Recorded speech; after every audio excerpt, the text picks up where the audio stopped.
The transfer bus arrives at the most secure prison in America, ADX Florence, Colorado.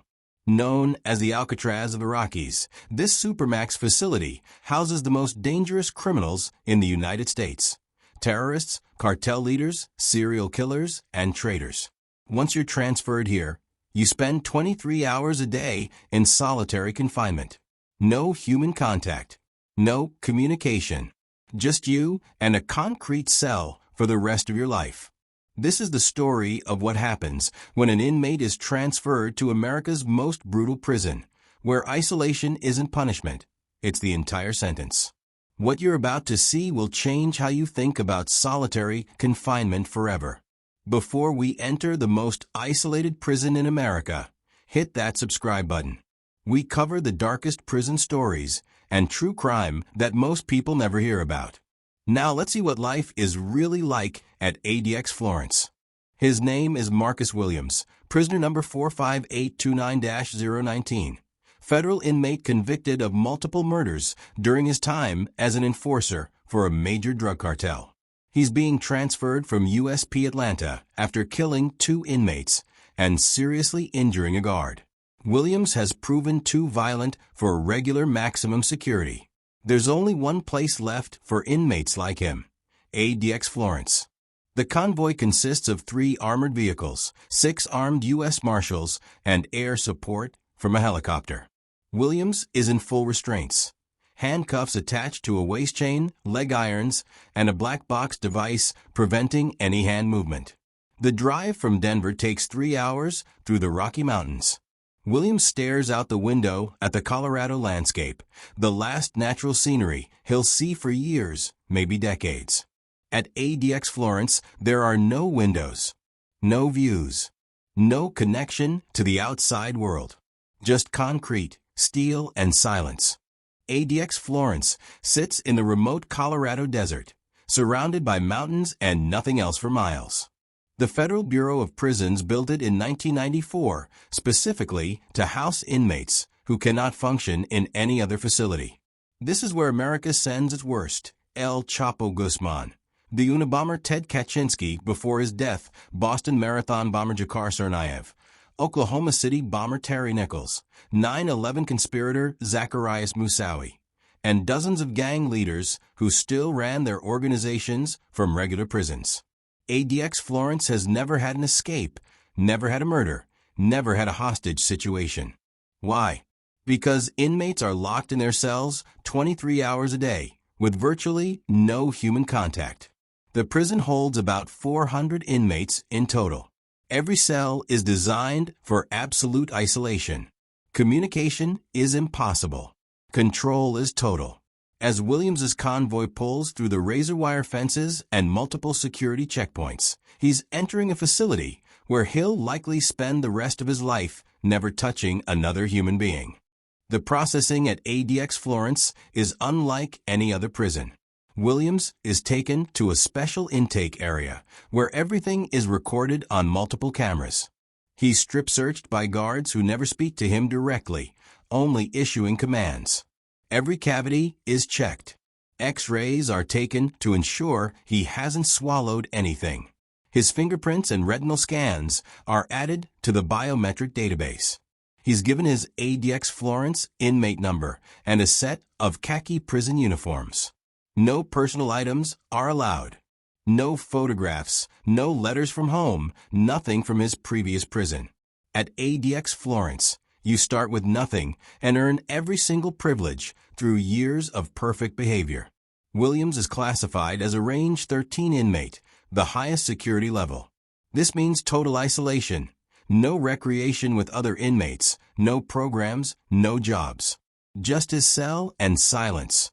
The intake officer reads him the rules in a flat, emotionless voice. 23 hours in your cell. 1 hour of recreation alone in a concrete cage. No visits. No phone calls until you prove you can behave. Welcome to the end of the line. Williams is escorted to his cell in Range 13, the most restrictive section of ADX Florence. The cell measures 7 feet by 12 feet. The walls are poured concrete 4 inches thick. designed to prevent any sound from traveling between cells. There's a concrete bed frame with a thin mattress, a concrete desk and stool, both bolted to the floor, a stainless steel toilet and sink combination, a shower in the corner with a timer that allows 4 minutes of water. That's it. No bars. Instead, a solid steel door with a narrow slot for food trays. There's one window, but it's designed so Williams can only see the sky, never the ground or horizon. He cannot see another human being from this window. He cannot see the recreation yard. He cannot see anything that would give him a sense of where he is in the world. The cell is designed to be completely disorienting. No clocks. No calendars unless earned. No way to know if it's day or night except for the changing light from the ceiling-directed window. This 7 by 12 foot space will be Williams's entire universe, 23 hours a day, for years. The first thing Williams notices is the silence. Complete, absolute, crushing silence. In regular prisons, there's constant noise. Inmates yelling, gates clanging, guards talking, music playing. At ADX Florence, there's nothing. The concrete walls absorb every sound. The prisoners aren't allowed to yell or communicate. If they do, speakers in their cells play loud white noise or recordings of crying babies or barking dogs for hours as punishment. Williams sits on his bunk and realizes he can't hear anything. Not footsteps in the hallway. Not voices. Not even the sound of other inmates breathing. The isolation is immediate and total. He tries yelling to see if anyone will respond. Silence. He bangs on the steel door. The sound is absorbed by the concrete corridor. No one comes. No one acknowledges him. He's alone in a way he's never been alone before. In prison, you're always surrounded by people, even if you're in solitary. But this is different. This is engineered isolation, designed by psychologists and architects specifically to break the human need for social contact. Williams lies on his bunk and stares at the ceiling. Day 1, hour 1. The countdown to madness begins. Williams learns the routine quickly because there's nothing else to learn. Breakfast arrives at 6 a.m. through the slot in the door. He never sees who delivers it. A tray appears, then the slot closes. Cold eggs, cold toast, a small carton of milk. Lunch at noon. Dinner at 5 p.m. The food is nutritionally adequate, but intentionally bland and unappetizing. Between meals, there's nothing. No television. No radio. No books unless you request them and they're approved, which can take weeks. No human interaction except for a few seconds when food trays are passed through the slot. Williams tries to mark time by the meals, but they all blur together. Was breakfast today or yesterday? How many days has he been here? The disorientation is intentional. Without clocks or calendars, inmates lose track of time, lose track of themselves. Some ADX inmates have reported thinking they've been there for months when it's only been weeks, or thinking weeks have passed when it's been months. Time becomes meaningless when every hour is identical to the last, when nothing ever changes, when no one ever comes. At 1 p.m., Williams's cell door opens remotely. A speaker announces, "Recreation. You have 1 hour." Williams steps into the corridor, handcuffed.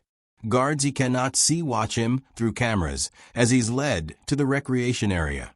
He expects a yard, maybe a basketball court.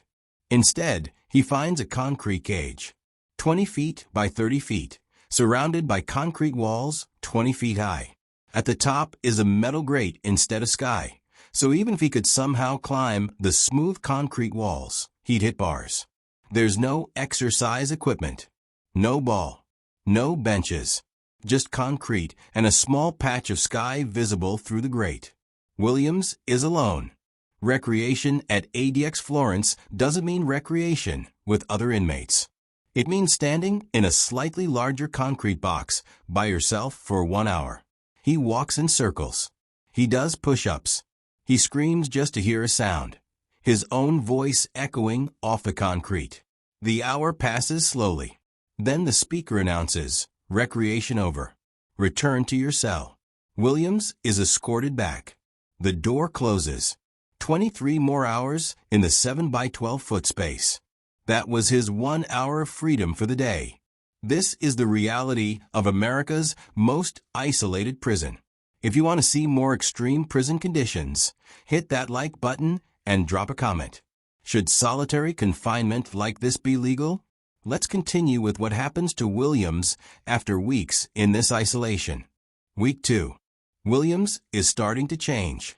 He talks to himself now, full conversations with imaginary people. He names the shadows on his wall, gives them personalities. He's losing track of what's real and what's fantasy. This is a documented phenomenon at ADX Florence and other Supermax facilities. The human brain is not designed for this level of isolation. Studies show that prolonged solitary confinement causes hallucinations, paranoia, rage, loss of impulse control, and self-mutilation. Some inmates at ADX Florence have smashed their heads into walls until they fractured their skulls. Others have eaten their own flesh. The suicide rate in solitary is significantly higher than in general population. Williams catches himself having a conversation with someone who isn't there and realizes he can't remember starting the conversation. Was he talking out loud or just thinking? He can't tell anymore. The line between internal and external reality is blurring. This is what extended isolation does. It doesn't just remove you from society. It removes you from yourself. Williams knows he's not alone at ADX Florence, even though he never sees or hears another inmate. He knows who some of his neighbors are because guards occasionally mention names. Somewhere in this facility is Jakar Tsarnaev, the Boston Marathon bomber, serving life in solitary. Terry Nichols, accomplice to the Oklahoma City bombing, has been here for decades. Zacarias Moussaoui, the 9/11 conspirator, is here. El Chapo Guzman was here before his transfer. The Unabomber Ted Kaczynski spent years here before his death. Mexican mafia leaders, Aryan Brotherhood shot callers, cartel enforcers who terrorized entire regions. All of them locked in 7 by 12 foot cells, seeing no one, speaking to no one. These are men who once commanded armies, who decided life and death with a word, who had power and fear and respect. Now they talk to walls and argue with shadows. Even the most hardened criminals break under this isolation. Williams wonders if El Chapo lost his mind here. He wonders if the Unabomber was already insane or if ADX Florence made him crazier. He wonders how long until he's like them. Week 4. Williams receives his first piece of mail, a letter from his sister. It took 4 weeks to arrive because every piece of mail going to or from ADX Florence is copied, read, analyzed, and sometimes redacted before delivery. His sister's letter has entire paragraphs blacked out. He can't tell what she wrote. Maybe she mentioned other family members the Bureau of Prisons considers security risks. Maybe she described her neighborhood and they thought it contained coded gang communications. He'll never know. He's allowed to write back, but his letters are also copied and analyzed. Many inmates report that their families stop writing because the level of censorship makes communication meaningless. Phone calls are even more restricted. Williams isn't eligible for phone privileges yet. He hasn't earned them through good behavior. And at ADX Florence, good behavior means months or years of perfect compliance before you're allowed even a 5-minute monitored phone call. Some inmates go years without hearing their family's voices. The isolation isn't just physical. It's designed to sever all human connection, even with the outside world. Month 2. Williams is showing signs of what psychologists call SHU syndrome, Security Housing Unit Syndrome. Symptoms include hypersensitivity to stimuli, hallucinations, panic attacks, rage, paranoia, and problems with impulse control. He's called for a mental health evaluation. A psychologist speaks to him through the food slot in his door, never entering the cell, never making direct contact. The psychologist asks standard questions. Are you hearing voices? Yes. Are you having thoughts of self-harm? Sometimes. Are you eating? When he remembers to. The psychologist makes notes and leaves. No treatment is offered beyond medication. At ADX Florence, mental illness isn't treated, it's managed. Inmates are given antipsychotics and antidepressants to keep them docile, but the isolation continues.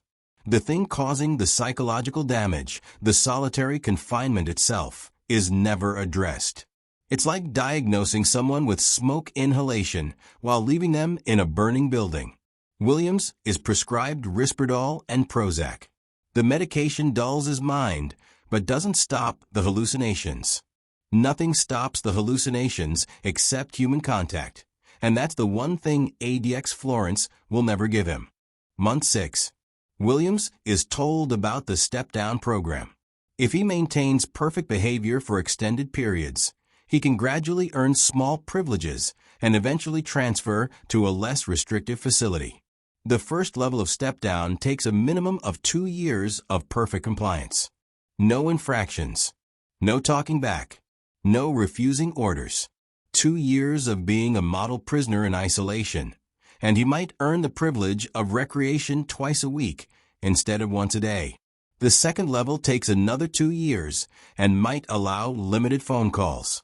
The third level, another 2 years, might allow him to eventually transfer to a regular maximum security prison, which would feel like paradise compared to ADX Florence.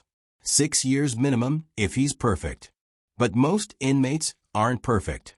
Most get infractions for minor things, talking too loudly, refusing to cuff up, having contraband like an extra pencil. Each infraction resets the clock. Some inmates have been at ADX Florence for over 20 years, trapped in an endless cycle of almost earning privileges and then losing them over minor rule violations. Williams does the math. He's 38 years old. If he's perfect for 6 years, he'll be 44. If he makes it through the step-down program, he might see general population again before he's 50. Maybe. The only humans Williams sees are guards, and he barely sees them. Most communication is through speakers in his cell. Food arrives through the slot. Medical checks are done through the slot. Even when he's escorted to recreation, the guards stay behind him, largely out of sight. At ADX Florence, guards are trained to minimize interaction with inmates. They're not there to rehabilitate or counsel or even really guard in the traditional sense. They're there to maintain the system of isolation. Some guards go entire shifts without speaking a word except commands. Step back from the door. Hands through the slot. Face the wall. Williams tries to engage them in conversation anyway because he's desperate for human interaction. How's your day going, officer? Silence. What's the weather like outside? Silence. Can you tell me what month it is? Sometimes a guard will answer a direct question, but most just ignore him. To the guards, he's not a person. He's a security risk, a number, a problem to be contained. The dehumanization is intentional and complete on both sides of the steel door.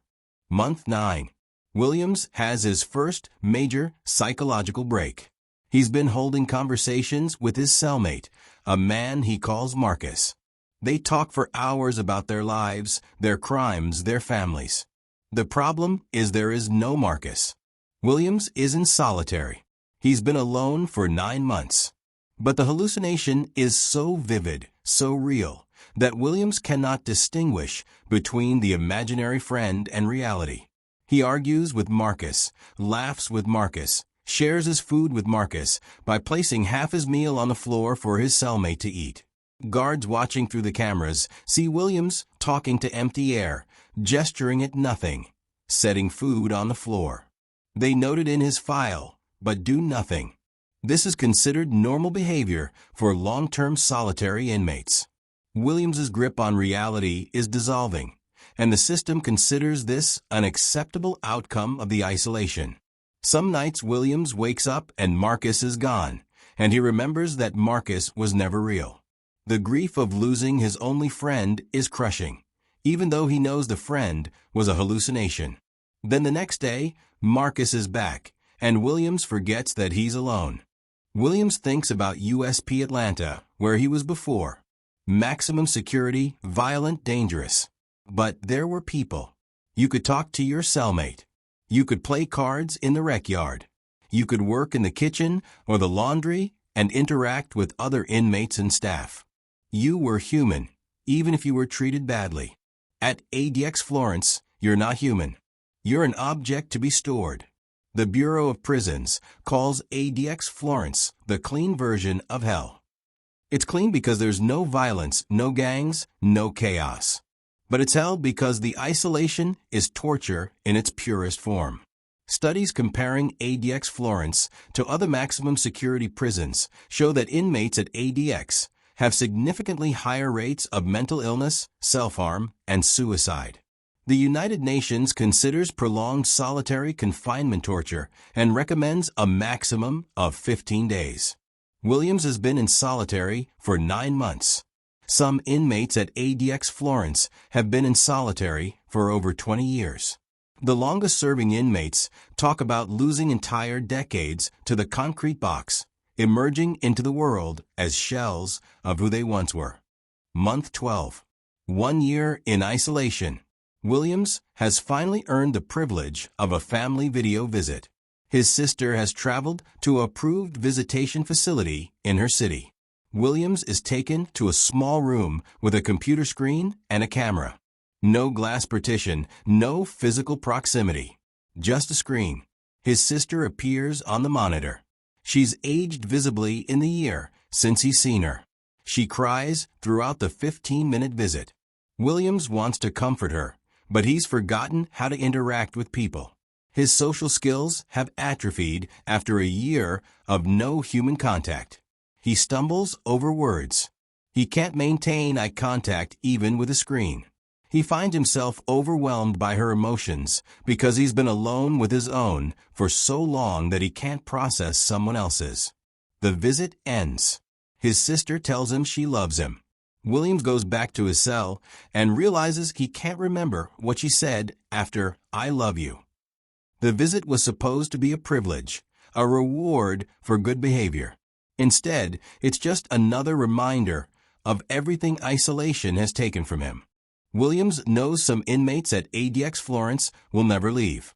They have life sentences without parole in a facility designed for total isolation. They will spend 40, 50, maybe 60 years in a 7 by 12 foot cell, seeing no one, touching no one, slowly losing their minds until they die. The Unabomber was here for 25 years before his death. Some Mexican Mafia and Aryan Brotherhood leaders have been here for over 20 years and will die here. These men have essentially been buried alive. Their families forget them. The world moves on. They exist in a timeless void of concrete and silence. Williams has a possibility of step down, a chance at eventual transfer. But he thinks about the lifers and wonders if death would be more humane. International human rights organizations have called ADX Florence a violation of the Eighth Amendment's prohibition on cruel and unusual punishment. The ACLU has sued multiple times to close it or reform it. Nothing changes. ADX Florence continues operating exactly as designed, warehousing America's most dangerous criminals in conditions the UN calls torture.